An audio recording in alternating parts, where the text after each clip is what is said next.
So hello everyone. My name is Tarek Salama. I'm an assistant professor in California State University in Sacramento. And I'm presenting this research today called Assessing the Financial Dynamics of Modular Offsite Building Projects with my colleagues, Dr. Hisham Saeed from Santa Clara University and Mr. Anthony Gude from Gude Real Estate Investments. So I guess most of you are familiar already with the topic. Modular offsite construction is gaining a lot of momentum right now and during the last 10 years nearly. However, offsite construction can be categorized in different categories, starting with the 3D modules here at the left.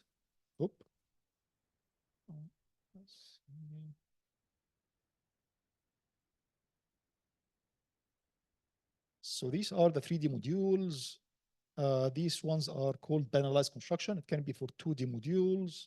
You can mix between 3D and 2D for the hybrid construction, or it can be even a simple thing like prefabricated components or processed materials. So you can finalize all of this inside a manufacturing facility. You can transport it to a construction site, finishing the whole thing maybe in 2 weeks, three weeks or something. So this can be good if you're reading through the literature. It can be good for saving money, saving time, better efficiency, safety, quality is also better for the environment. I will not discuss too much about the construction 4.0. Most of you are familiar with it already.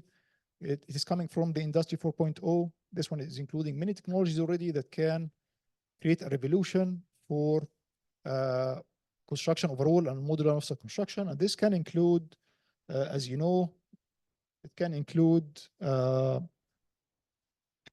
drones, AR and VR, AI, cybersecurity, blockchain, laser scanning, but also it would include robotics and automation, side by side with offsite construction and many other components. So now it's a very good topic for research. This one is including many technologies everywhere. And as we said, modular construction is already involved with this technology. For our research, we are developing a new simulation model to assess the financial dynamics and the outcome of modular construction industry. And we did this for a reason. So I'm coming from California, sunny California. Anyone is familiar with the Katera case? Nice, 2, 3. Don't be shy. It's okay. So I love Katera myself. It's a unicorn company. Their capital, it was more than 1 billion, right? Unfortunately, they failed maybe from more than 2 years, but I loved what they did. They got the best managers, the best software all over the world.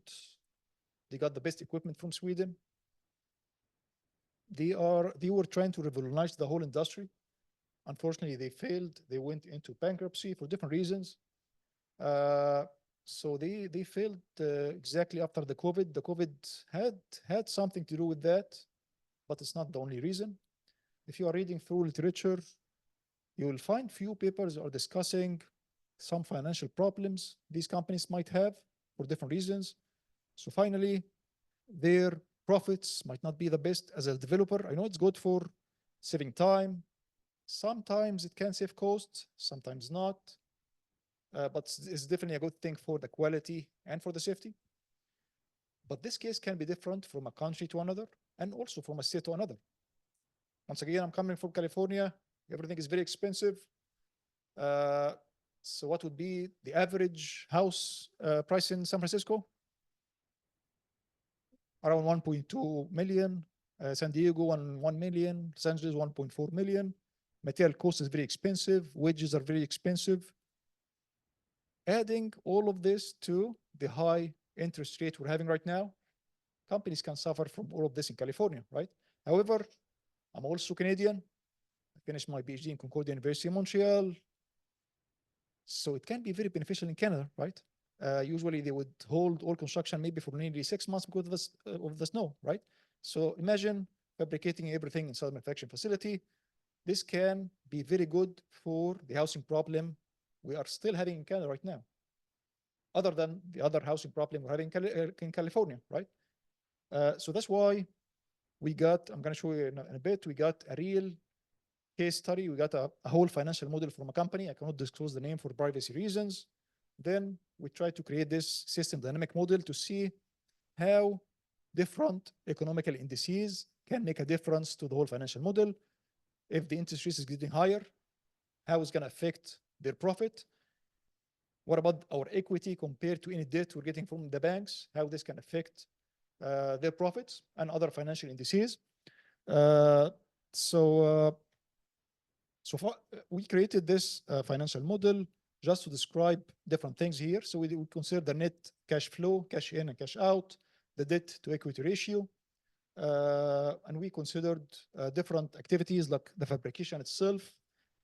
We considered the installation and also the interior finishing and the on-site construction as well. And these are the numbers we got from our case study. As you can see, we have the module budget for production, for installation, site work budget, the land cost. This project should have been done in 84 months. So we have all of this data already described in our paper, and it was also in California. And the results here, so you can see here clearly this stock level at the y-axis compared to the time in months, right? So let's say we're having 4 different activities. This gray one should be the completed site work, like site installation, foundation, networks. This one should be for installing the modules. This one for fabrication of the modules. This one for finishing the whole building. So what does it mean exactly? It means, let's say, for the site work itself, right? So by this time, we would finish 15% of the required work for the on-site work. By this time, we would finish 100% of the required work for the on-site construction. What about this one here? So this one would describe the time in months here, and this one should be the net cash flow, and we're having 2 different cases. And this would illustrate one of the main problems this industry is having. So if you're manufacturing anything, you have to pay a lot of money at the start, right? Just to purchase all of the required material. In literature, some people can say it can be around from 30% to 50% of the required capital. So imagine you have to put, maybe from your own equity or from any bank, if you don't have enough money, you have to put as a developer from 30 to 50% in advance, right? This can be causing some cash flow problems, and it's a big issue in this industry. So for these 2 cases, let's say for the blue one here, so this one is not having, I'm sorry, the orange one would not have the factory deposit, and the blue one would have it. So if you have a factory deposit that should be having, you having from the start, it means you're going to have a negative cash flow. If you don't have it, that means your situation financially would be better. At that time, you would start gaining some cash in from renting the apartments. What about this one here? So we're having our factors. The blue one here should be for the factory deposit ratio. This ratio can be different. As I said, it can be 30%, 40%, 50%. The orange one should be the equity to capital ratio, how much money you're putting into this project from your own pocket. This is the equity to the whole capital. This one should be the construction interest rate, the interest rate you're having during the construction itself. And this one should be the permanent interest rate throughout the whole project, during construction, and after construction, during the renting process.